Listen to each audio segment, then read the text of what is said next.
السلام عليكم ورحمة الله وبركاته. إن الحمد لله نحمده ونستعينه ونستغفره ونستهديه ونعوذ بالله من شرور أنفسنا ومن سيئات أعمالنا. من يهده الله فلا مضل له ومن يضلل فلا هادي له، وأشهد أن لا إله إلا الله وحده لا شريك له، وأشهد أن محمدا عبده ورسوله صلى الله وسلم عليه. الحمد لله رب العالمين، والعاقبة المتقين ولا عدوان إلا على الظالمين، والصلاة والسلام على أشرف المرسلين سيدنا ونبينا وحبيبنا وقائدنا وقرة أعيننا محمد صلى الله عليه وسلم وعلى آله وصحابته أجمعين. أول قضبة يرير يعني كهر مرينينا قضبة كوباد وحوية وكورونا إيوه برنامج كيس COVID-19 xanuunka lagu magacaabay adduunkii siduu u saameeyey aynu ka warqabno, noloshii oo dhan saameeyey, dhaqaalihii saameeyey, caafimaadkii saameeyey, arrimihii bulshada saameeyey, wax walba saameynta u geystay waynu aragnaa. sida uu innagan inoo soo galay oo aynaan ka maqnayn, inta uu saameynta u geystay aynaan ka maqnayn, maalmahana uu si xoog leh inoogu dhex jiro. xaqiiqatan dhimashadu aad bay u badan tahay. markaan saa leenahay ma lihin geeridaan ka cararaynaa, ma lihin, laakiin xaqiiqada jirta in laisu sheego waa laga maarmaan. markii la yidhaahdo taxadarkiisa iyo iska ilaalintiisa iyo wixii la xidhiidha, adiladu waa mutawafir, daliilku waa mutawafir wey, dhamaystiran yahay. aayaadka qur-aanka kariimka iyo axaadiida nabiga sala allahu calayhi wasalam iyo siirada salafka, intaba daliilku waa mutawafir. marka wax maanta u baahan maaha, wax loo raaraadiyo u baahan maaha. kaas darteed inaanu hawshaas taxadar xoogle aynu ka yeelano. sidan aynu hadda u fadhino waad garan kartaanoo waa de dhakhaatiirtu way diideen. marka waxaa jiray nabiga calayhi salaatu wasalaam nin xanuunsanayey oo xanuunka judaamka la yidhaahdo ee faraha googooya uu hayay, uu cunto u soo fadhiistay baa jirtay, loo soo dhigay nabiga calayhi salaatu wasalaam iyo saxaabadii la joogtay loo soo dhigay, u soo fadhiistay baa jirtay. marka waan garanaynaa, waanan waxaway xusuusanaa ninkii qoladii uu baycada la gelayay rasuulku sala allahu calayhi wasalam ee uu halkaa ka celiyey, uu yidhi irjic faqad baayacnaak, halkaa ka noqo, saasaanu baycada kugula gallay. laakiin kan cuntada wuxuu ku yidhi nabigu calayhi salaatu wasalaam kul hiqatan billaahi wa tawakulan calayh. bes cun, cuntada iska cun, nala cun, ayadoon ilaahay subxaanahu watacaala ku kalsoonnahay, allana subxaanahu watacaala aan tala saaranayno, nala cun cuntada buu ku yidhi nabigu calayhi salaatu wasalaam. waa mid horta waxaan ka fahmaynaa in sharcigeennu uu yahay sharci muruuno badan, sharci muruuno badan. wax qallafsan oo engegan oo meel taagan oon xaggaa iyo xaggaa midna loo loodin karin inuun ahayn baynu halkaa kala soo dhexbaxaynaa. arrinta labaadeen kale waxa weeye nabigu calayhi salaatu wasalaam tuu sidaa u yeelay ayaa waxay tahay dee arrintani waa hunguri. haddii ninka hunguriga laga eryado waad garan kartaa meeshaas waxa weeyaan niyaddiisa waxa geli kara, waad garan kartaa iyo saameynta ay ku yeelan karto. marka saas darteed ayuu nabigu calayhi salaatu wasalaam yidhi kul hiqatan billaahi wa tawakulan calayh. marka innagu maadaamu hadda cashir aynu xiiso badan u qabno oo aynu in badan sugaynay, sanado badanna inaga soo dhexgashay, duruufo inaga soo dhexgaleen, kal horo ee koronihii laga bilaabo lagu dambeeyey dhow ay naga soo dhexgaleen, aynu maanta u fadhino waxaan odhanaynaa waxa weeye namshi hiqatan billaahi wa tawakulan calayh. innagoo ilaahayna subxaanahu watacaala ku kalsoonaanayna, tala saaranayna, ayaan soconaynaa oon cashirkeenna wadanaynaa. laakiin maxaa loo baahan yahay inaan taxadarkii aynu meesha ka marnaan. ruuxii maaski haysto o dhan ha xidho, ruuxii maaski haysto o dhan maaskigiisa ha xidho. masaajidka marka la soo galo waa lala yara xishoodaa, laakiin in lala xishooda maa. sababtoo taa waxay danteen iyo caafimaadkeenu ku jiray qodobkaas waa qodobka labaad waa qodob ku saabsan dumarka waan arkaynaa hadda markii la yidhaahdo fadhigeennan hadda u hooseeya oo kale inta u xidhan waynu aragnaa ka korena labada koreba raggii baa buuxiyey waxay noqotay marka dumarkii in yar loo qoqobo ayay noqotay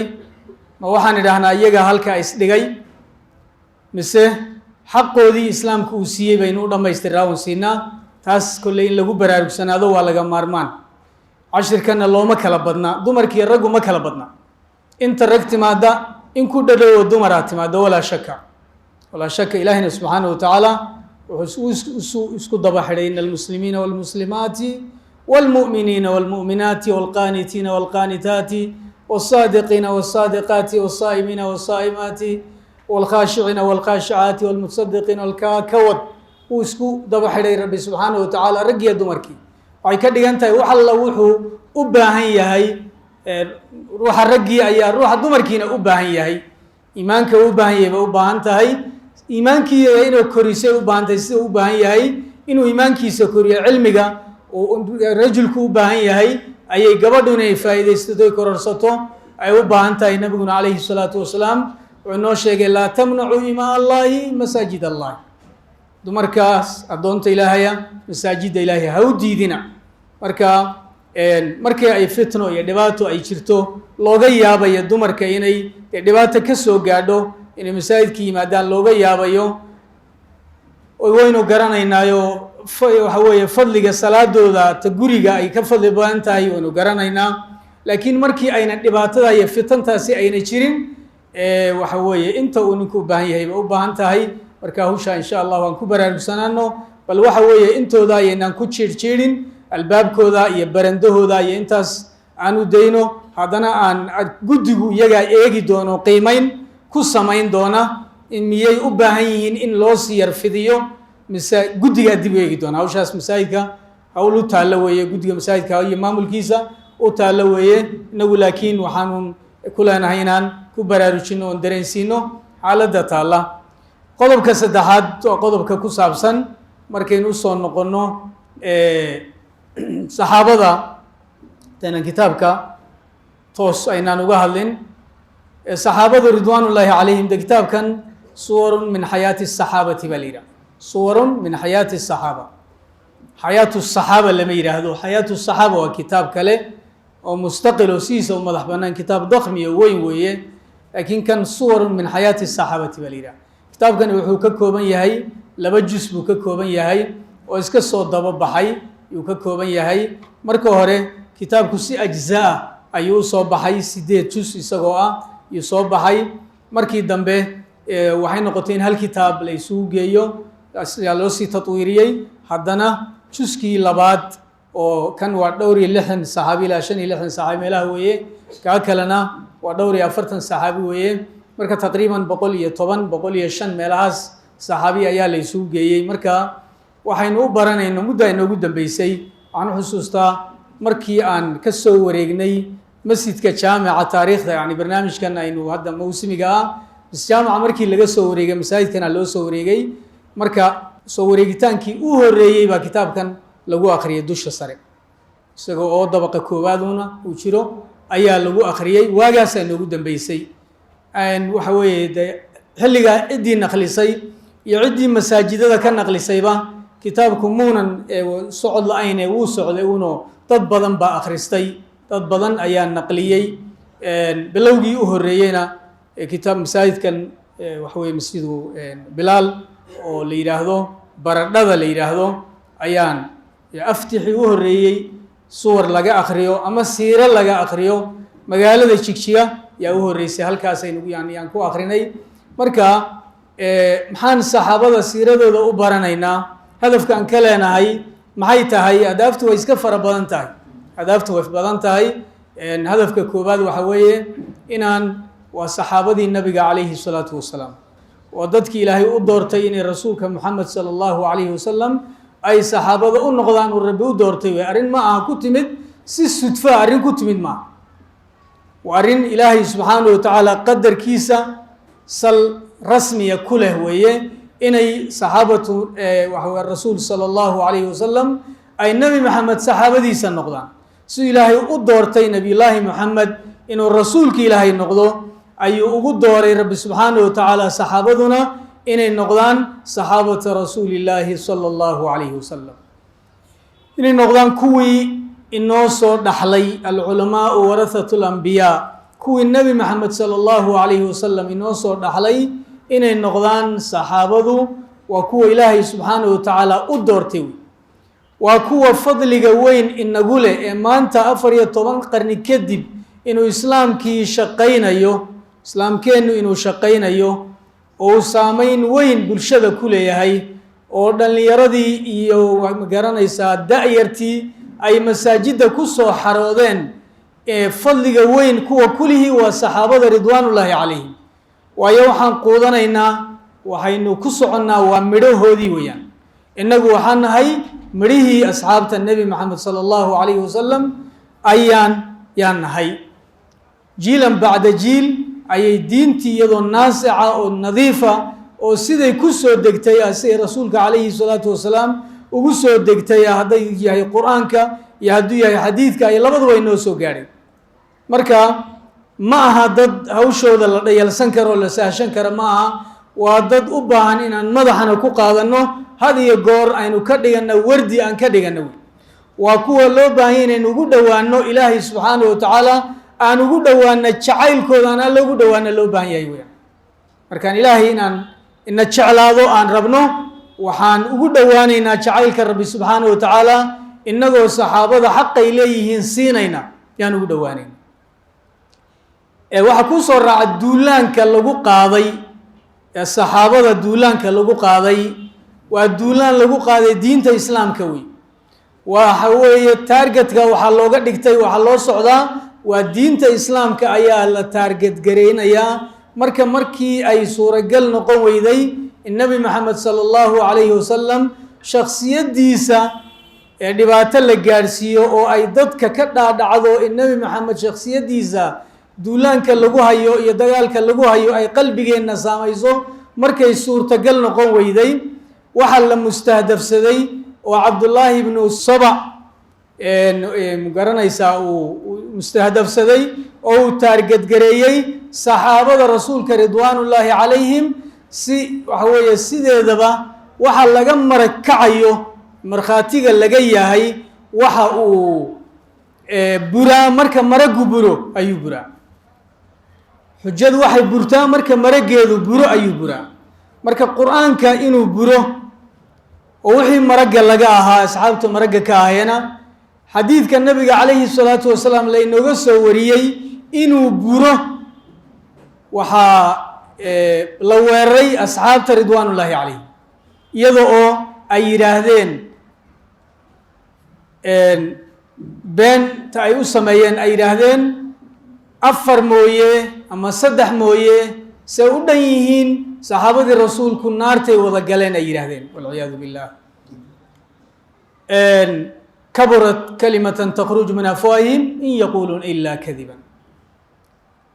diintan la yidhaha diinu shiica madhab bay dadka qaarkii odhanayaan laakiin madhab in la yidhaahdo sax maa madhaba shiicada in la yidhaahdo sax maa maxayna sax u ahayn isku wadaba lama hayo waxa la isku khilaafay waxa aasaaska ay nagaga leexdeen waxa weeyaan waa caqiidadii aasaaska waxay nagaga leexdeen waa nebi maxamed sala allahu calayhi wasalam shaksiyaddiisa aasaaska waxay naga leexdeen waa saxaabada ridwaanullaahi calayhim aasaaska waxay nagaga leexdeen aayaadka qur-aanka iyo axaadiida rasuulka ee saxaabada nolosha jannada ugu bishaareeyey se u dhan yihiin ilaahay subxaanahu wa tacaala wuxuu yidhi wakullan wacda allaahu lxusnaa dhammaantood wakullan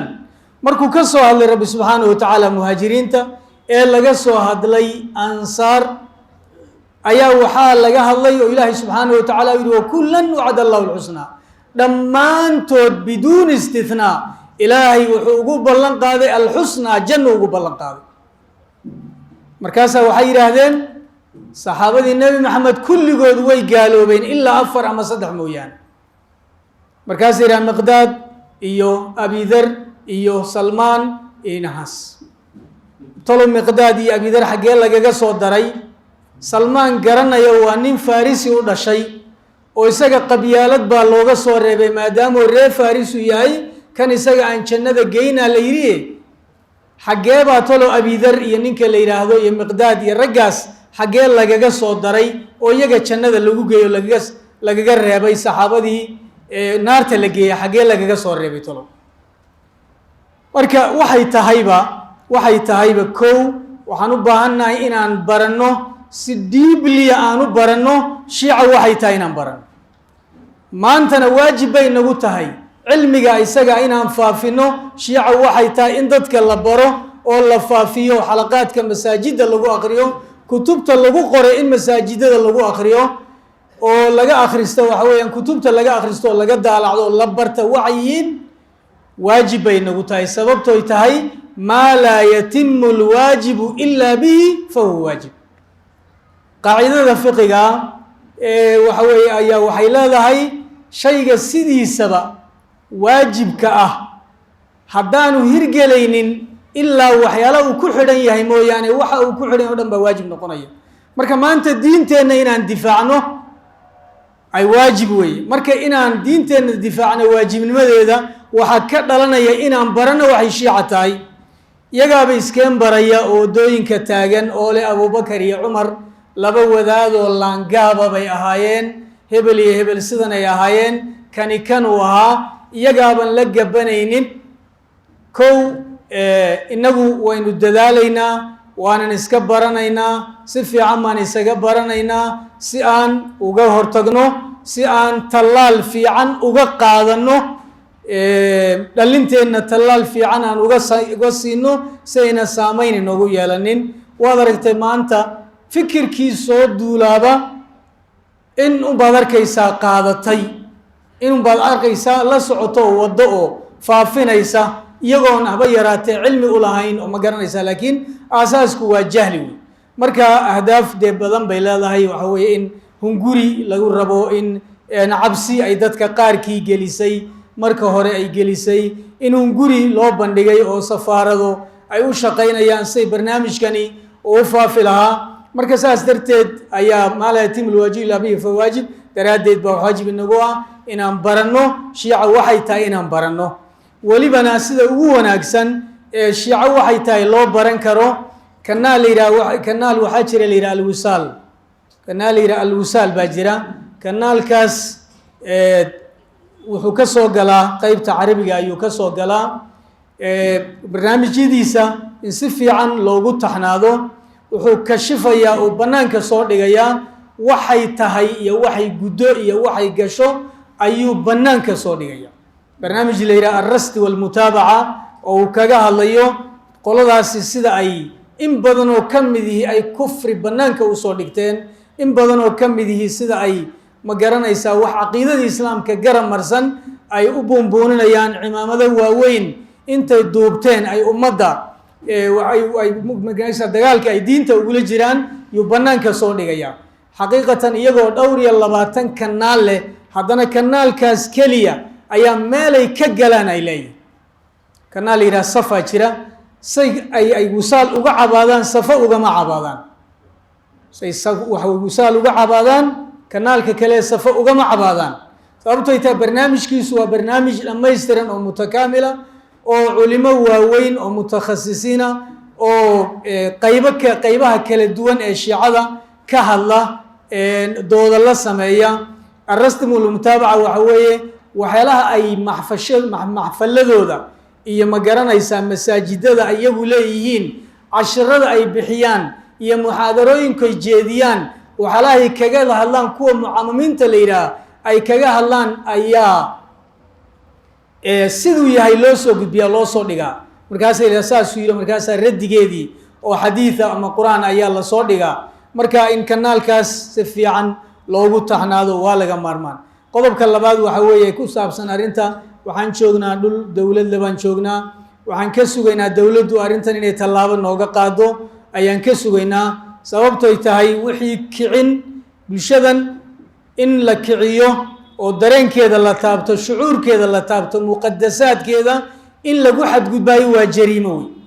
dowladduna haddii ay wixii ummadda kicinaya ee rabash abuuraya dhibaato abuuraya haddayna ka hortegin dee hadhow iyada unbay mas-uuliyadda iyada unbaa qaadi iyada unbaa ma garanaysaa inay de hawshii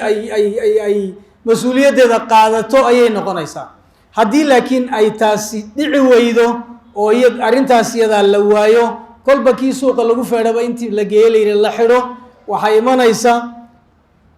waxaan cidhibtiisa la mahadinin ayaa imanaysa mas-uuliyaddeedana ma qaadayno inagu dowladda ayaa qaadanaysa hay-adaha sharcigaa qaadanaya waxaa qaadanaya xafiiska nabadgelyada ayaa qaadanaya booliska ayaa qaadanaya tan iyo madaxweynahan mas-uuliyaddaas dusha uga ridaynaa inay nimankaas arrintooda sharci laga soo saaro tallaabada ugu munaasabsan laga qaado sida ugu dhibta yar farya suul na loogaga qabto ee aan u baahannahay haddii kale wixii ka yimaada anagu mas-uul kama nihin sababtay tahay ummaddan diinteeda wayna u nooshahay wayna u dhimanaysaa wax alla wixii diinteeda xadgudubka oo dhan ummaddu diyaar waxay u tahay inay u dhimato ayay diyaar u tahay dhibaato walbo nooga soo gaadha diyaar baan u nahay markaa saas ahaan baan markaa waxa weeye saxaabada ridwaanullaahi calayhim innaga oo sharaftay leeyihiin iyo qiimahay leeyihiin soo bandhigayna innaga oo nebi maxamed sala allahu calayhi wasalam abaalkiisa inagoo gudayna ayaan akhrisanaynaa saxaabada rasuulka siiradooda sababtoy tahay nabiyullaahi moxamed sala allahu calayhi wasalam dacwadiisa iyo mas-uuliyaddiisa iyo maamulkiisa iyo madaxweynenimadiisa wuu ku najaxay si aan cidna ugu najixin buu ugu najaxay taana waxa weeyaan cadowga ayaa ka markhaati kacay qabla alastiqaa dadka waxa weeyaan yani islaamka ka hor cadowga ayaa ka markhaati kacay ninkii qoray 100kii nin ee adduunka barnaamijkooda ku najaxay wuxuu ugu horreysiiyey nebi moxamed sala allahu calayhi wasalam ayuu ugu horreysiiyey taasina waxay markhaati ka tahay sida ay waxaana qayb ka ah saxaabadu waxay ogolaadeen oy toos ugu hoggaansameen wa atiicu llaha wa atiicu rasuula wa uli lamri minkum markay nebiyullaahi moxamed sala allahu calayhi wasalam amarkiisa toos u qaateen oo toos ugu daba fayleen oy samcan wa taacatan yidhaahdeen oy samicnaa wa atacna ay yidhaahdeen ayay u suurto geliyeen in nebi maxamed sala allahu calayhi wasalam barnaamijkiisa uu najaxo hal maalin waxaa jirta xudaybiya meeshii lagu magacaabay ay amarka nebiga calayhi salaatu wasalaam iyagoon afka ka sheegin laakiin ficil ahaan ay uga istaageen ayaa jirtay arrintaasi dhibaatada ay rasuulka u geysatay cidhiidhigay gelisay yani siiradu ay ka sheekayso ee ghaswatulxudaybiya lagaga sheekaynayo ee ay ummu salama radia allahu canha ummuna alxabiiba alghaaliya hooyadeennii qiimaha badnayd ay nabiga calayhi salaatu wasalaam mashkilada iyada ay qabsatay ayadu xalkii u keentay ka fujisay oo tiri ma rabtaa in amarkaaga la qaato oo lagu hoggaansamo ma rabtaa waxaad yeelaysaa cidna ha la hadlin kac neefafkaaga gowraco timahaaga xiiro cidna dan ha ka gelin bay ku tiri markuu nabigu calayhi salatu wasalaam neefafkiisii gowracday oo timihiisii ku bilaabay inuu xiirto yay asxaabtu amarkii si toosa u qaateen oo ay iyagoo ma garanaysaa aada uga qoomamooday arrinta ay sameeyeen aada uga qoomamooday ayay waxa weeye ay fuliyeen marka in nabiyullaahi moxamed sala allahu calayhi wasalam amarkiisa la qaatay oo loo hoggaansamay oo waxa weeye lagu daba faylay ayaa waxay keentay in barnaamijkiisii iyo mashwaarkiisii miya filmiya u najaxo iyadoo aan dhimasho badani ayna dhicin iyadoon dhiig badani daadanin iyadoon khasaaro badani uuna imanin muddadii ugu koobnida badnayd ee ugu yaray dhowr iyo 30 sano dhowr iyo 20 sano oo isaga ay intii muddadii yarayday dhowr iyo 10 ka ahayd ee intii ka dambeysay khilaafada ama dhowr iyo 10 ka yani khilaafada ee khulafaa ur-raashidiin ay ahayd ayaa uu ku gaadhay ballanqaadkii nabiga calayhi salatu wasalaam diintan waxay gaari doontaa maa balaqa alkhuf walxaafir meel kastoo geel uu gaadho ayuu gaari doonaa uu yidhi dhowr iyo 30 sano ayay diintani ku gaadhay saxaabada ridwaanullaahi calayhim qiimahay lahaayeen iyo say u hoggaansameen ee ay rasuulkana u hoggaansameen khulafaa ur-raashidiinna ugu hoggaansameen sayidina cali radi allahu canhu ayaa markii uu khilaafada qabtay waa kii buuq badani uu ka dhacay oo aynu dee khulafaa raashidiin markaynu itmaam ulwafaayi aynu ka akhrisanay markaasaa waxa weeye nin baa u yimid sayid cali radi allahu canhu markaasaa wuxuu yihi maxaa dhacay abubakar iyo cumar iyo cuhmaan dadku way u hoggaansanaayeen rabash iyo dhibihi ma jirin adigana waa kanoo buuqana kugu kacsan oo rabashkana yaa kugu abuurmay maxaa say wax u jiraan biir sayid cali hadal buu ku jawaabay xaqiiqatan zaman kastoo muslimiintu joogto cashar u noqonaya wuxuu yidhi sayid cali radi allahu canhu abubakar iyo cumar iyo cuhmaan aniga oo kale ayaa shacab u ahaa biir abubakar iyo cumar iyo cuhmaan aniga oo kale ayaa shacab u ahaa biir anigana adigoo kale ayaa shacab i abiir anigana adiga oo kale ayaa shacab i abiir oon amarkayga qaadanaynin oo aan waxaan u sheega fulinaynin oon daacad i ahayn oo nifaaq iyo munaafiqnimo igula dhaqmaya marka hadafka ahdaafta aynu ka leenahay waxa weeye inaan ku difaacno nebiga saxaabadiisa ridwaan ullaahi calayhim aan ku difaacno inaan ku dayanno iyo qudwo inay inoo noqdaan oon ku dayanna ka mida ahdaaftaan ka leenahay waxba yaana kusii dheeraanin intaas ayaan kaga wixii muqadamo ah yaan kaga gudbayaa in sha allahu tacaala kitaabkana waynu naqlin tallaalkana si fiican baynu u qaadan tallaalkana si fiican baan u qaadanaynaa tallaalku waa maxay waa tallaalka fikriga wey dadkeenna maanta maskaxdaa lagaga duulay waxaa la keenay barnaamij la yidhaahdo ghazwu lfikri baa la keenay xuruubu saliibiya dagaaladii lagu magacaabay markii ay lagu gaari waayey yani dagaaladii laanqeyrta weeye markii lagu gaari waayey dantii lalahaa waxaa looga gudbay oo looga wareegay muslimiinta dagaal waxba kaga qaadi mayne aan xabadda iska dhigno maskaxda aan kaga duulla layidhi maskaxda aan kaga duulo saasa markaasaa barnaamijka ghazwulfikriga ayaa la keenay deedna waxaa la tajniidiyey rag waaweyn oo brofesora ah oo aqoontoodu meesha u sarreysa ay gaadhay shahaadooyinka ugu waaweyn haysta ayaa waxaa loo soo diray caalamulislaami oo la yidhi barta diinta islaamka barta dadka waxaa la yidhaahdaa almustashriquun baa la yidhahdaa almustashriquun waxaa la yidhaahdaa orientalism baa la yidhahdaa marka orientalism waxa weeye sida macnaha istilaaxa waxa loo bartay yaa yahay cilmu lgarbi iyo cilmu sharqi wax la yidhahda jira cilmiga galbeedku waa cilmiga gaalada ee reer yurub iyo maraykan cilmiga sharqiguna waa cilmiga islaamka wey marka mustashriqiin waa niman aan reer bari u dhalanin laakiin cilmigii bariga bartay wey saasay ka dhiganta cilmigii bariga ayay barteen qaar waxay ku takhasuseen tafsiirkay ku takhasuseen markaasaa boqolaal tafsiir oo ay iyagu sameeyeen ayaa waxay yaalaan jaamacadahooda reer galbeedka oo ay ku baraan dadka ay leeyihiin daraasaad islaamiya shareeca walqaanuun iyo ayaanu ku baraa ay ku baraan qaar waxay ku takhasuseen xadiidka rasuulka iyo sanadka iyo ku takhasuseen qaar cilmiga luqadda carabiga ku takhasuseen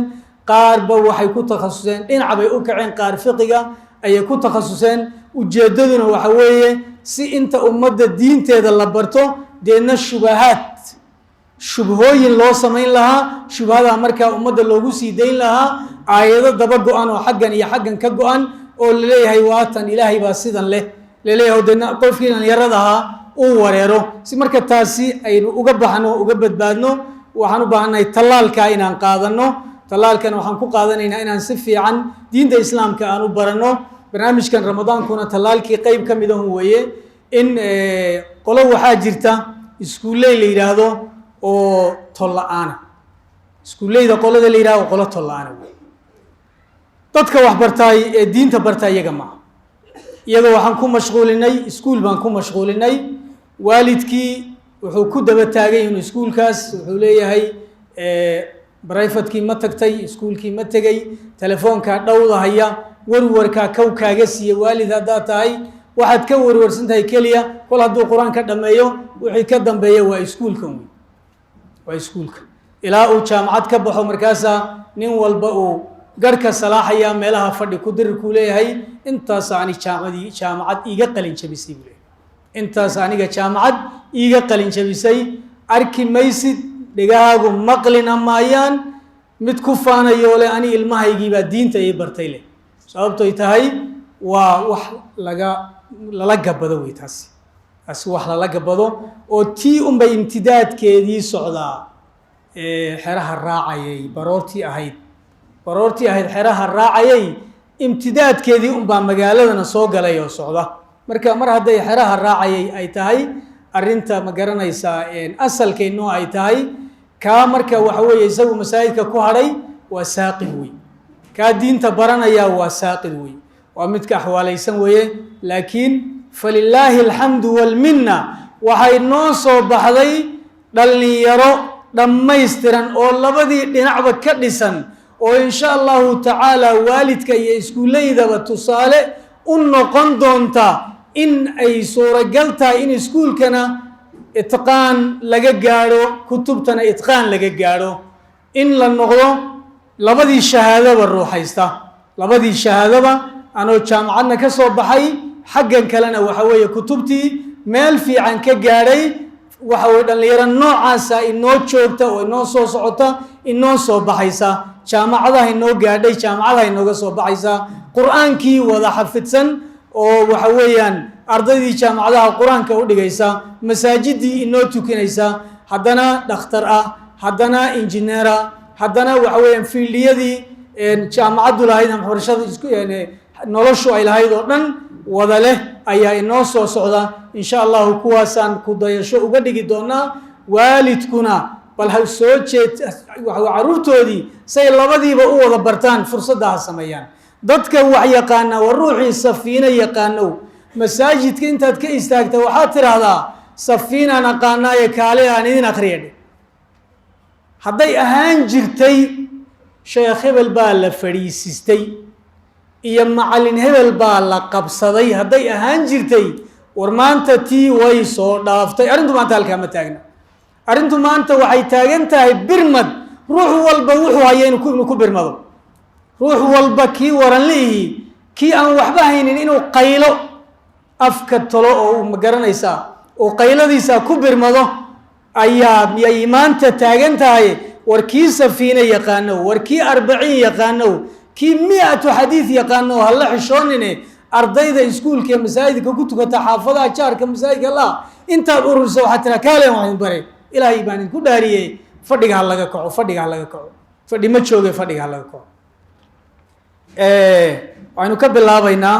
kitaabkan hoos ugu soo noqonaynaa kalimatu naashir sababtoo ay tahay wuxuu nala qabadsiinayaa kitaabka alxamdu lilaahi rabbi alcaalamiin والصلاة والسلام على سيد المرسلين وخاتم النبيين وآله وأصحابه الذين اتبعوه واقتدوا به قولا وفعلا وعدلا وإحسانا انت بكجد إذا النبي عليه الصلاة والسلام وحي كجد إذا قولك ويكون راعين وحي كجد إذا فعلك ويكون راعين وحي كجد إذا عدالة ويكون راعين وحي كجد إذا إحسانك أي كجد إذا ويكون راعين وبعد فإن هذا الكتاب بطبعته الشرعية الجديدة كتاب كان دبعاً أوليه عصب جمعت به الكتب السبعة وحال يسوق يتضبط كتاب التي سبق نشرها إهرالوفا فيي متضمنة وحي كلنستي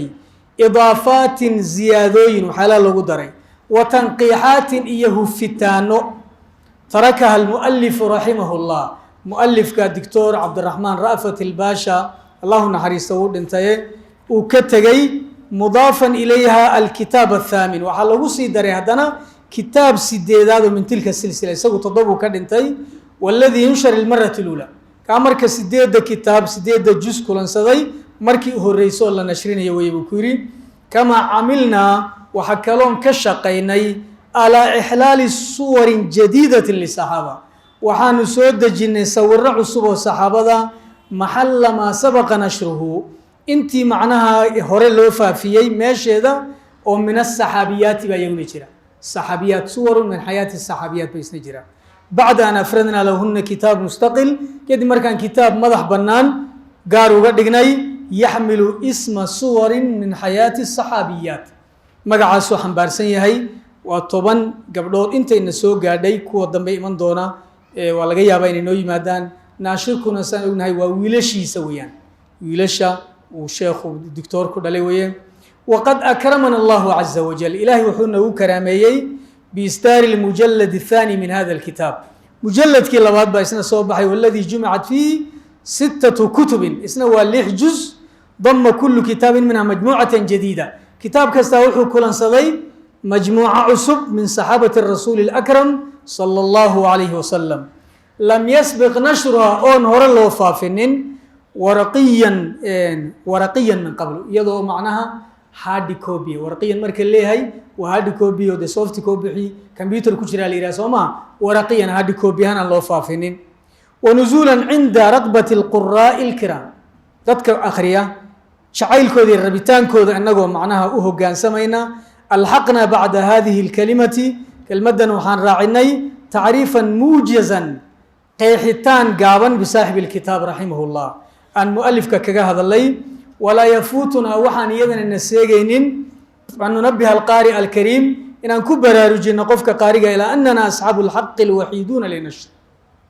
وحان هيدتك كلية أحقله لنشر إن فافنا وطبع إن دابعنا وتوزيع أن قيبنا جميع كتب دكتور عبد الرحمن رابط فلاش كتب تيسا حق الطبع أنك كلية يسكلي ونبرأ إلى الله تعالى مما يظهر في السوق وحانا نقو شقك لهين وحالسوق اللي جهله من طبعات لا علم لنا بها تبعضهم أنا نقو أغين ونذكر وحان حسوسنا بأن علماء مجمع الفقه الإسلامي ولماذا اللقوم قاعد مجمع الفقه الإسلامي لمنظمة المؤتمر الإسلامي أرك مؤتمر الإسلامي ليرادو قد أجمعوا في قرارهم وحيذكر راعين قرار كودا بقول يكون يسقال بقول استيتي صوب حي أن حقوق التأليف حقوق ذا الفيد والاقتراع دلينتا يعني اقتراع ابتكار دلينتا مصونة إن إلى شنتها الشرع شرعها ولأصحابه حق تصرف فيها ضدك إسكالنا إن حق ليهين إن يكون تصرفان ولا يجوز الاعتداء عليها آن لبوحد قد بكرين وإننا على ثقة تامة كالسوني بوحدة وحانكو قبنا بأن القارئ الكريم إن قارئ يملك البصيرة قفك كتابك آخرنا ياي وهيستب بصيره التي تميز الغث من الثمين كتابك فوجري كان نظيفتها كوكلا صاري كرو الغث كقشن من الثمين وتوازن بين الأصيل وما بينه وغير أصيل اسمي ميزامي كرو اسمر بردي كرو كأصل كاي كان أصل كاين سائلين الله تعالى إلهينا وحن ويدي سنينا أن يغنينا بحلاله عن حرامه إنه حلاشي سنو كافيو حلاشي سنجا كافيو وبطاعته عن معصيته طاعة إلهي أن كافتونه معصية إلهي أن كافتونه وبفضل عن من سواه وحسبنا الله ونعم الوكيل وهو الهادي إلى سواء السبيل نبذة عن المؤلف مركن يرو كوبا ومؤلف كان لقاها الليل أي كهالليا وحير هدينو سير سنتين كفهمين لا صعنه وحي كلنا وحين ديننا إن شاء الله روحنا آخر يوم ولد الدكتور عبد الرحمن رابط الفاشا عام 1920 كوني سقال بقول لي لحظة كبر شيء بلدة اللي أريحاء يكون شيء شمال سوريا الله بعتنك شمال سوريا وقوي جيدة إلهي عليس كعقد القاضي نبضنا الله سيه وتلقى دراسته الابتدائية فيها وحبرشديسي هو سالكاس كقاتي ثم تخرج في المدرسة الخسروية حلب مدرسة هذا حلب يرابو كقلين شبيهي وهي أقدم مدرسة شرعية رسمية في سوريا مدرسة رسمية يعني رسمي مركز ليه هو مدة دولة ده وشرعية كدتك برتاتي وهريسوية أما دراسته الجامعية وحبرشديسي الجامعة فتلقاها في القاهرة كقاتي حيث نال الشهادة العالية وكقاتي الشهادة سرة لكلية أصول الدين في الأزهر المعمور جامعة أزهر وشهادة الليسانس وحقوقاتي الشهادة اللي يراهدو وحوي تدري كوبات سوما في الأدب العربي سوانت عربة من كلية الآداب بجامعة فؤاد الأول ثم درجتي الماجستير والدكتوراه لبدا درجو ماستر كي بي اتش دي وحقوقاتي من هذه الجامعة التي أطلق عليها فيما بعد اسم جامعة القاهرة. جامعة داسو مركي دم مقع الله بحضي. اشتغل رحمه الله مدرسا فمفتشا وحو شقة كدكتي معلنمو عندنا تفتيش ريسيرش نمو ثم كبيرا لمفتش اللغة العربية. كدبنا اللغة العربية ضدك باريتان كسمية أيون نغضينيك وصر سوريا. ثم مديرا لدار الكتب الظاهرية المنبثقة عن المجمع العلمي العربي في دمشق. وأستاذا محاضرا وحون النقضي لكتشرر في كلية الآداب في جامعة دمشق. انت سوحي نقفل انت هاي وحوي مؤلف كاي انه تاريخ دي سكمدا انت كلا ان شاء الله اشهد مرين دونتان كتبته قري ايايدنا كمدا. بسم الله الرحمن الرحيم. اللهم إني أحببت صحابة نبيك محمد صلى الله عليه وسلم. إلهي وحان جعلادي بليه مؤلفكم صحابة الرسول كاغا أصدق الحب شعيلك أغرنسا وأعمقه أغقدد دير فهبني السي أو إيغدير يوم الفزع الأكبر ما لنت أرقق حوين لأي منهم مدون يغا كمدا شعيلكيسا السي إن كبدبادو ونرققها كبدبادو فإنك تعلم أني ما أحببتهم إلا فيك. إلهي وحادوكتهي إن أنا وحكا لو أجعلان أديك الدرتا موي يا أرحم الراحمين. عبد الرحمن رأفت الباشا كتابكو لبن نسخوي ددك قاركي وحلقة يابان نسخه هوري أيات شرتي إسلا مركا ددك إن هايستا سوفت كوبي يعني موبايل لذا كداونايا إن صحابي هوري كوكالا تغني وبضنتهي وأي وحي وحكب اللابيا كان لسود جستي سعيد بن عامر سوساس ما يكب اللابيا لكن ونسخدي الرئيسي الشيخ انتو نولا لسو ساري وهي نسخة سعيد بن عامر كب اللابيسا لكن تنضم بأنس بن مالك رضي الله عنه أي كب اللابيسا وانا زيادوين ككتاب يعني لإنها لو دري أي كم تهي مركا حلي سوير الرعدي موبايل كداونيسي كتاب هيستي أكفر إذا هكلا دورتان إن شاء الله إنت الله أينو كجود بينين مكرنسا سعيد بن عامر عن كجارينو أنس بن مالك الأنصاري رضي الله عنه اللهم ارزقه مالا وولدا وبارك له متكسته وحوسمي مقدمير والنبي عليه الصلاة والسلام هذا الكيسي أبدا من دعاء الرسول صلى الله عليه وسلم له دعاء الرسول كدعيي صحابي أنس ويه اللهم ارزقه مالا وولدا وبارك له. إلهي كأرزاق حوله إيا أولاد أنا بركة أصل كوا بركة. كان أنس بن مالك رضي الله عنه في عمر الورد. أنس بن مالك وحجري دأدي أبحى حين لقنته أمه مركي أفكلسه يدي الغميساء بنت ملحان قبل ليرى الغميساء يدي أم حرام بنت ملحان الشهادتين أشهد أن لا إله إلا الله وأشهد أن محمد رسول الله مركي أطلقينسي أو أخردي أو كدغيستي أبحي دأدي أبحيها وأترعت قرتي أي داجسوي أترعت أي داجسي فؤاده ودنهيسا قلبيس الغضة الدرجة فريش كاوي بحب النبي الإسلامي محمد بن عبد الله عليه أفضل الصلاة وأزكى السلام مركي داجسي شعيلك النبي دأداس أبحوها فشغف دينا والجعليسيي أنس والجعليسيي به بالنبي صلى الله عليه وسلم حبا شعليسين على السماع دقاهم بس سواء أركن أو مقليون أي جعل هذا النبي عليه الصلاة والسلام ولا غروة أرنتاس ليام ملي لا غروة ليابتان ملوي فالأذن تعشق قبل العين أحيانا لقوه وحسيتش على ذان إنه انتين أركن كهر أي سيتش على ذان وكم تمنى الغلام الصغير إمسو يديل شيء أوتش على يستي ويل كان يري أن يمضي وأتقوا إلى نبيه في مكة نبي محمد صلى الله عليه وسلم إنه مكة وأتقوا المدينة إنتو كسفروا إمسو على يستي أو يفد الرسول الأعظم صلى الله عليه وسلم عليهم أما أسو وفدي الرسولك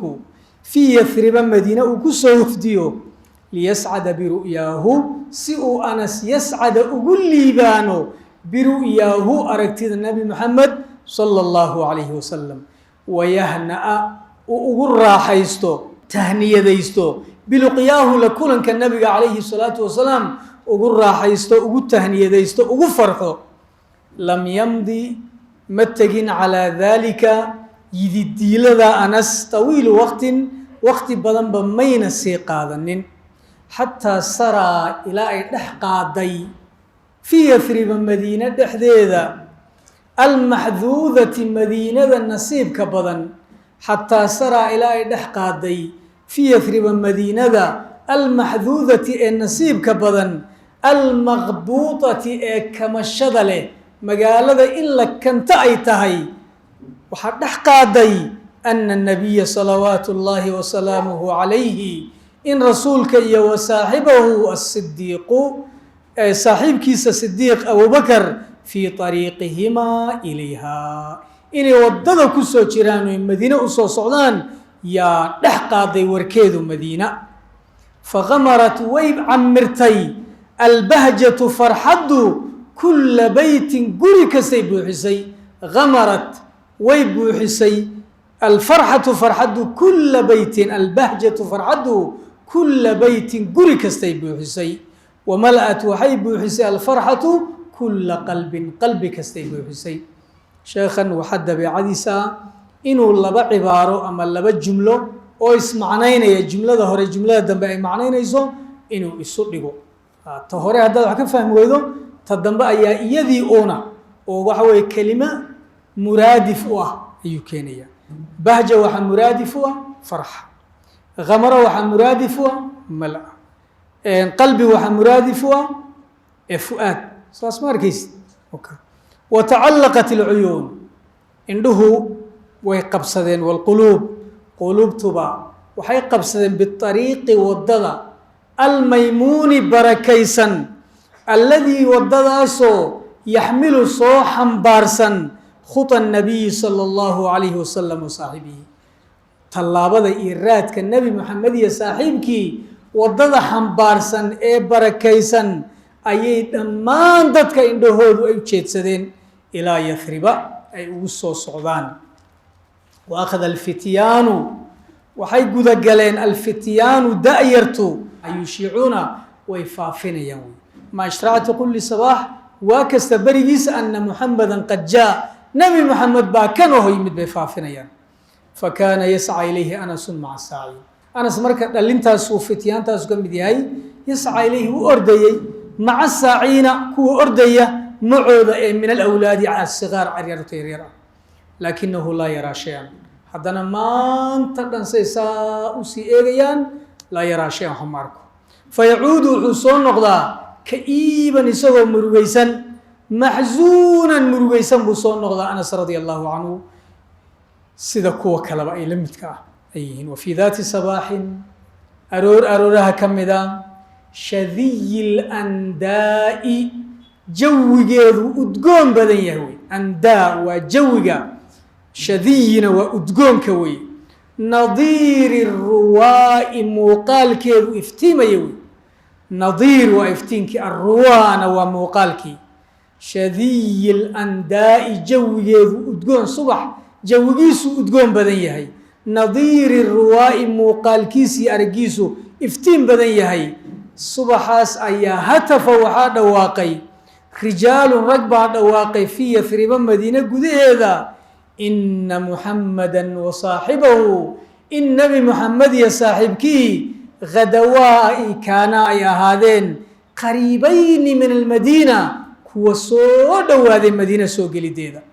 fatafiqa rijaal raggii waxay gudagaleen yatajihuuna inay u jahaysanayaan naxwa ariiqi almaymuun waddadaas barakaysan alladii waddadaasoo yaxmilu ilayhim u soo xambaarsan nabiya alhudaa waalkhayr wamadow way socdeen yatasaabaquuna ilayhi iyagoo u baratamaya jamaacaatin tatakhallaluhum waxaa dhex ordaya tatakhallaluhum sidaa u dhex gelgelaya xagga uga dhex dusaya asraabun waxa weeye kooxo wey asraabun kooxo min sigaari اlfityaan da'da yar yani dadka yar iyo caruurta yaryar yaa dhex hordayso saa u dhex socotaa taasoo tusagridu calaa wujuuhihim farxatun tagmur quluubahum tusagridu calaa wujuuhihim wejigooda zakrada ay ka muuqato ay ka baxayso waxa weeyaan sida shimbirta jiiqdeedoo kale wey taasoo ku tilmaaman farxatun ay farxad taasoo taqmuru daboolaysa oo buuxinaysa quluubahum sagiira qalbigooda yar wa tutricu daajinaysa afidatahum alfatiya qalbigoodan alfatiya ee da'da yar waa labadii jumle ismacnaynaysan kuu sheegay wa kaana fii alicati haulaai asibya da'daa yar waxaa u horeeya kuwa horeeya ka mida oo aliicada dadka u hor socdaa anas ibni malik alansaariy radia allahu canhu aqbala rasuulu salawaatu llaahi wasalaamu calayhi maca saaxibihi sidiiq way yimaadeen isagii abubakar wamadayaa bayna adhuri ljumuuc waxay ahaadeen way dhex socdaan jumuucda dhexdooda azaakhirati ee camirtay dhulka min alrijaali rag iyo walwildaan iyo da'yarti ah ama aniswa dumarka almukhadaraat ee asturan dumarka asturan ee qololkooda ku asturan wasabaaya sagiiraat iyo caruurta yaryar faqad calowna waxay fuuleen iyagu sutuuxa almanaasili guryaha saqafkooda koray fuuleen sutuuxa almanaasili guryaha saqafkooda koray fuuleen wajacalna waxay gudagaleen yataraa'ayna inay istusinayaan alrasuula salawaatu اllaahi wasalaamuhu calayhi wayaqulna ay leeyihiin ayuhum huwa labadaa wada socota tolow waa kee labadooda waa kee ay leeyihiin xaaladdaa iyo jawigaa waad garan kartaa dumarka waa xilligii ay xishoonayeen dumarku wey zamankay ma garanaysaa dumarku ay asturaayeen oo rag iyo dumarku kala soonaayeen oona ikhtilaadku waxa la yidhaahdo dhaqan ahaanba uma jirin dadkani dad muslimiina xilligaa maynan iminka umu islaamku soo gaadhaya islaamka hadda soo gaadhay muuna hadda dhaqankiisii akhlaaqdiisii muuna hadda soo gaadhsiin laakiin dhaqan asala oo waxyaalaha ilaahay ku doortay inay asxaabu risaala noqdaan waxaa ilaahay ku doortay bay ka mid tahay asxaabu risaala inay noqdaan waxyaalaha ilaahay ku doortay bay ka mid tahay waxaa ka mid ah xishoodka waxaa ka mid a geesinimada waxaa ka mid a raxmadda waxaa ka mid deeqsinimada waxyaalahaas iyo waxaa ka mid a yani santaagga iyo isla weynida iyo inayna ogolayn in la dullaysto ayna ogolayn baa ka mid a markaa sidaasay xaaladaasay dumarku u sugnaayeen xabadaa hadday dumarkeennu dib inoogu noqon lahaayeen xaaladii wanaagsaneyd ee sidaasay hadday dib inoogu noqon lahaayeen way fiicnaan lahayd ilaahay subxaanahu watacaala adduunka dumarka jooga markuu la hadlay wuxuu ku yidhi waqarna fii buyuutikunna markii la yidhi waxaa meeshaa ka cad inaynan macquul ahayn haweenku iyana gurigaba ka soo bixin waa sax waaye haddayna marka taasi macquul ahayn walaa tabarajna tabaruj aljaahiliyati lo marka la daba dhigo hadday dani ku soo saartay hooyooy hadday dani ku soo saartay gabadheey hadday dani ku soo saartay walaa tabarajna tabaruj aljaahiliyati lula sida jaahiligii hore dumarkooda u baxyeen cadaraysanayeen isqaawinayeen laabta banaynayeen tafaha xaydanayeen ragga garabka ku dhufanayeen iska ilaaliya dumarka jannadana muxuu ilaahay ku tilmaamay xuurun maqsuuraatun fi lkhiyaam ilahay ku tilmaamay marka adduunka gabadhu sida ay ku joogto haddii ay tahay waqarna fii buyuutikunna walaa tabarajna tabaruj aljaahiliyati lulaa ay adduunka ku joogto waxay ka mid noqonaysaa xuurun maqsuuraatun fi lkhiyaam in sha allahu tacaala laakiin haddii ay aayaddaas ay jiidho oo ay tiraahdo maxaa ka macno ah hadday timaado wixii muqadasaadka oo dhan dhinaca lagu dhufto oo la yidhaahdo diintu wayna xidhxidhay gurigeenna fadhiisisay sida raggaan u baxaynaa raggaan la tartamaynaa waxay sameeyaan oo dhan baan samaynaynaa tan iyo kubaddana waan la ciyaaraynaa ay noqoto waxa weeye de ma sugaysa gabadhaasi kuwaa ilaahay ammaanay xuurun maqsuuraatun fi lqiyaam inay ka mid noqoto marna ma sugaysa wey usoo noqo fakaana dalika alyawmu yowman mashhuudan maalintaasi marka maxay noqotay maalin mashhuuda wey maalin mashhuuda oo loo dhan yahoo la xaadiray oo dad badani ay u joogeen wey dalla anas ibnu maalikin radia allahu canhu yadkuruhu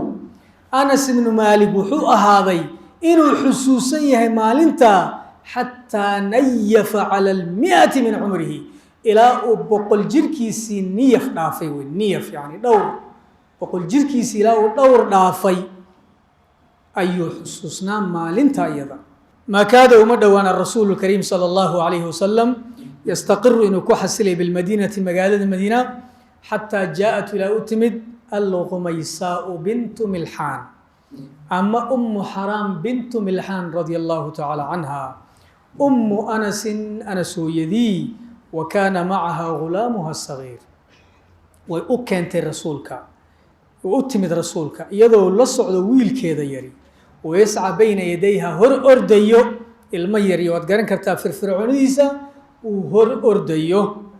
wadu'aabataahu labadiisa foodood carruurta food baa loo samayn jiray tanuusaani ay ku soo dhacayaan calaa jabiinihi wejigiisa ay sidaa ugu soo dhacayaan markuu ordo sidaa u boodo timihiisaa u boodaan haddana saalkaa kusoo dhacayaan tanuusaani ay kusoo dhacayaan calaa jabiinihi uma xayat الnabiya calayhi الsalaatu wasalaam markaasay umu xaraam rasuulka salaantay wa qaalat waxay tihi yaa rasuula allah rasuulka ilaahayow lam yabqa rajulu wala imra'atu min alansaari dad ma harin rag iyo dumarba ilaa waqad atxafaka bituxfatin ruux kasta atxafaka wuu kuu soo hadiyeeyey bituxfatin hadiyad buu kuu soo hadiyeeyey wa inii laa ajidu anigu ma helayo ma utxifuka bihi waxaan hadiyad kaaga dhigo gayra bnii haada wiilkaygan mooye bay ti radia allahu tacaala canhu allahu akbar wiilkaygan mooye waxaan hadiyad kaaga dhigo waxaan idhaa alla ilaahay nebi maxamed ayaa u qalmoo hadiyadiisii munaasabka ku ahayd weeye aan idhaahdo aan wiilkayga ahayn waan garan waayey bay ti radia allahu canha fakhuduu la wareeg falyakhdimka maa cishta intaad nooshahayba ha kuu khidmeeyo fahasha الnabiyu salى اllahu عalayhi wasalam lilfata sagiiri wabasha labadaa kelma waxaa la isu raaciyaa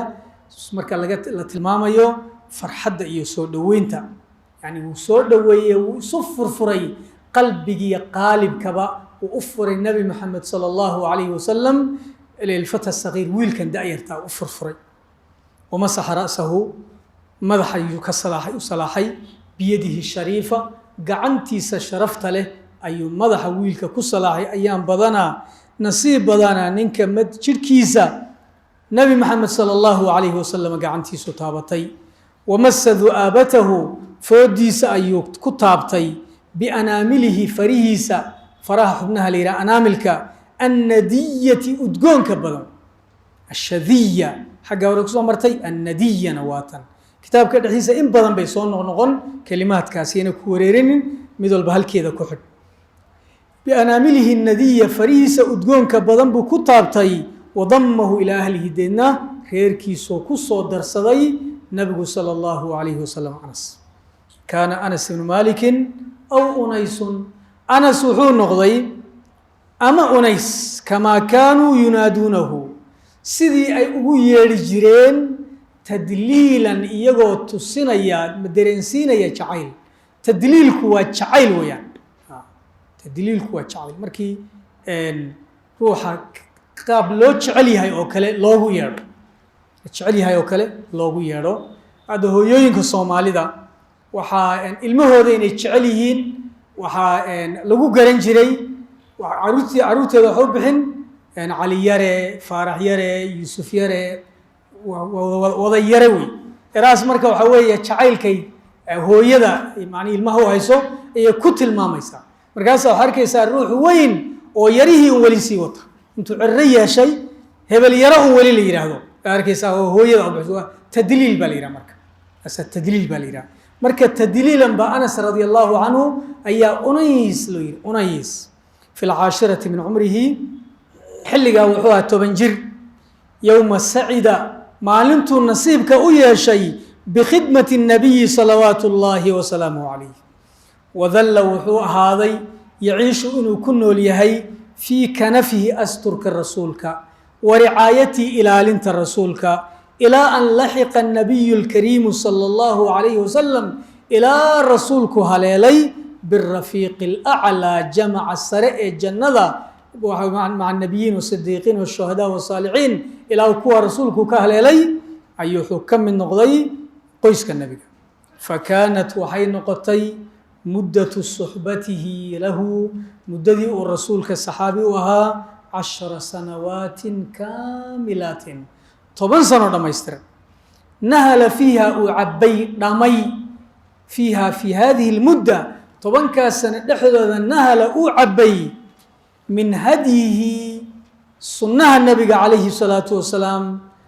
maa ay ladii mawsuulo weeye uu ka dhamay maakii zakaa bihi uu ku tarbiyeeyey ku tahiray nafsahu naftiisa uu ku tahiray naftiisa uu ku tahiray wawacaa wuxuu xafiday min xadiidihi xadiidka rasuulka wuxuu ka xafiday maa ay lqadra qadarkii mala'a bihi uu ka buuxiyey sadrahu laabtiisa wa carafa wuxuu ka bartay min axwaalihi xaaladaha rasuulka wa akhbaarihi akhbaarta rasuulka wa asraarihi sirta rasuulka wa shamaa'ilihi sifaatka nabiga calayhi الsalaatu wasalaam shamaa'il waa khisaal weeye sifaatka rasuulka maa shay buu ka bartay lam yacrifu una baranin axadun qofna siwaahu isaga aan ahayn una baranin waqad laqiya wuxuu la kulmay anas bnu malikin radia allahu canhu min kariimi mucaamalati الnabiyi salawaatu اllahi wasalaamu calayh dhaqan wanaagga nabiga calayhi الsalaatu wasalaam wuxuu kala kulmay maa shay buu kala kulmay lam yadfar uuna ku liibaanin bihi maagaba waladun min waalidin ilmana uuna waalidkii kala kulmin ayuu kala kulmay oo yani mucaamalo wanaagsana anas nebi moxamed salى اllahu calayhi wasalam wadaaqa wuxuu dhadhamiyey min nabiili shamaa'ilihi sifaadkiisa fadliga badan wa jaliili khasaa'ilihi eeg nabiil iyo jaliil shamaa'il iyo khasaa'il saasa isugu dabooli maa shay buu ka dhadhamiyey taqbiduhu calayhi dunyaa adduunka dhanba uu ku kaman karo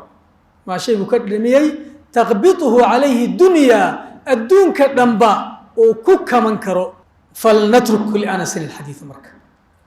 waxba yeynaan ka dhex geline aan warka uga baxno anas can bacdi suwari اlwadaati suurooyinka iftiinka badan qeyb ka mid a min hadihi اlmucaamalati اlkariima ee dhaqankaa wanaagsana alatii laqiyahaa uu la kulmay fii rixaabi الnabiyi nebi moxamed salى اllahu calayhi wasalam rixaabkiisa rixaabku waxa weeye meesha ruuxa lagu soo dhoweeyo ahlan o marxaban marka la leeyahay waxa weye ku soo dhow makaan raxbi waasac wey rixaabka nabiga calayhi الsalaatu wasalaam rasuulka asamxi samaaxada badan alkariim ee karaamada badan fa huwa anas ayaa biha arrimaha warintooda adraa ugu diraaya iyo faham fiican wa calaa wasfihaa tilmaanteedana inuu inoo tilmaamana aqwa ugu xoog badan oo si fiican noogu tilmaami kara qaala anas bnu malikin radia allahu canhu anas wuxuu yidhi kaana rasuulu اllahi salawaatu اllahi wasalaamuhu calayhi rasuulku wuxuu ahaa min axsani الnaasi khuluqan dadka ka ugu akhlaaqda wanaagsan wa arxabihim sadran ugu laab waasacsan wa awfarihim xanaanan xagga naxariista iyo dhaqaalaynta ugu dhammaystiran awfarihim ugu dhammaystiran ugu kaamilsan wey faqad arsalanii yowma lixaajatin si aad u fahamtaan buu ina leeyahay anas radia allahu canhu wuxuu ii diray maalin buu hawl ii diray fakharajtu waan baxay wa qasadtu sibyaanan waxaan ku qastay caruur yalcabuuna fi suuqi suuqa ku ciyaaraysa lialcaba macahum saan ula ciyaaro walam adhab ilaa ma amaranii bih hawshii rasuulku ii dirayba umaba kicin falamaa sirtu ilayhim markaan u tegay carruurtii oo la joogo shacartu waxaan dareemay biinsaanin qof yaqifu khalfii idaba taagan waya'khudu bithawbii maradayda saa u qabtay faltafatu waan daymooday faidaa rasuulu llaahi sala allahu calayhi wasalam yabtasim waaba rasuulka oo muusoonaya waa rasuulka oo yabtasimu muusoonaya maxay noqon lahayd wejigaa in dhiiggu kugu soo wada istaago oo aad tiraahdo talow ma feydh baad la dhacdaa ma tantoomaad la dhacdaa ma laag baad ku qululisaa yani waxaad samayn lahayd waad garan idna intaad gacanta qabato ood guriga la tagto ood hoosta kaga soo xidhato oo haweenku bannaanka ka cabaadaan hoogay oo ba-ayay isku rogneeyey ay isku daraan adiguna kolkaad ciil baxdo ilmihiina dhakhtarka in la geeyo noqoto soo saas maaha yani nooc junuuna nooc waaliya aad gasho xaalad noocaas oo kalea bal intuu la eg yahay ilmaha yari oo amarkayga qaadan la-yahay day laakiin nebi maxamed sala allahu calayhi wasalam oo ku dayda la ina yiri ayaa wuxuu aayar maradiisa qabtay oo yabtasim isagoo muusoonaya wayaquulu la yaa unaysu haddana weliba kelmaddii tadliilka ahayd ee jacaylka muujinaysay ayuu kula hadlay unaysow adhabta xayu amartuka bal hadda hadalku siduu u dhacaya xataa eeg adhabta xayu amartuka ma odhan nabigu calayhi salaatu wasalaam maxaad meeshaan kuu diray u tegi weyday ma odhan laakiin wuxuu ku yidhi hawshii aan kuu diray ma tagtay hawshii aan kuu diray ma soo qabatay allahu akbar waa dhaqan ku dayasho madow nabi maxamed sala allahu calayhi wasalam waxaynu kaga dayanaynaa isagoo waalida ayaynu ku dayanaynaa sooma marka waa ku dayashadii waalidka wey dhaqanka sidan oo kalihii waa ku dayashadii waalidka wey waxaa keenay innagii carruurteennu inaan col wada jooga ahaano col wada jooga kuwa galbeedka ku nool waxaa la sheegaa 18 jirkii sanad baa iga dhiman maalintan 18 jirka gaadhay waxay la hadli karaay ma jiro kanina de xad baan jirin oo qaanuunka ku qoran baan jirine laakiin kolkuu xoogaa muruqa isku arko oo in xaadana halkan iskaga arko ayaa naga leexa wey marka damban odaygan wana wareeriyeyba yaa imanaysa sooma maxaa taa keenay taa waxaa keenay qaabkan ula dhaqmaynaa keenay qaabkan ula dhaqmaynaa keentay fartabagtu yidhi anas gebigay waan isku dhexyaaca irtibaak isku dhexyaac waxaan ku jawaabay waqultu waxaan ihi nacam inii daahibun ilaana yaa rasuula allah anas been lama barin anas radia allahu canhu been laguma tarbiyeynin wuxuu yihi hayo haddaan tegayaa rasuulka ilaahay soo qabtay iyo waan waxa weeye sidanay noqotay iyo kanaa jiray iyo maya khaladkii waa lagu qabtay sheekadaasi way dhacday nabigana calayhi salaatu wasalaam kama filayo inuu garaaco iyo canaanta midna kama filayo sababtoo say labadaasiba waxay dilayaan maskaxdiisay dilayaan maskaxdiis waxay ka dhigaan ilmihii ilmo aan curin lahayn ilmo aan ogaamin noqon doonin ilmo aan qiimaba yeelanaynin ayuu noqonaya ilmo wuxuu noqonayaa cuqdad ku barbaaru noqonaya soo ma laakiin nabiga calayhi salaatu wasalaam oo inaan ku dayana layna faray ayaa waxa weeye wuxuu ina barayaa sida aan ilmaheena u tarbiyeysanayno anasna radia allahu canhu tababarkii fiicnaa la siiyey ee beenta nadiifta ka ahaa ayuu wuxuu yihi innii daahibun ilaana yaa rasuul allah carruurtu maxay been noogu sheegaan cabsihay naga qaban wey soo ma wallaahi baan ku dhaartay wuxuu yihi anas laqad khadamtu 10 siniin 10 sanaan u khidmeeyey famaa qaala lishayin sanactuhu lima sanactahu weligii arrin aan si khalada u sameeyey ima odhan maxaa tan u samaysay ima odhan nabigu calayhi salatu wasalaam lima sanactahu ima odhan walaa lishayin taraktu arrin inaan sameeye ay ahayd oon samayn waayena lima taraktu maxaad u samayn weyday ima odhan nabigu calayhi salatu wasalaam sababtay tahay waa canaan wey canaanna oo cunfi weeye cunfigana nabigu calayhi salatu wasalaam wuxuu yidhi laa ya'tii bikhayr cunfigu dagaalku sidiisaba wax khayra ma keeno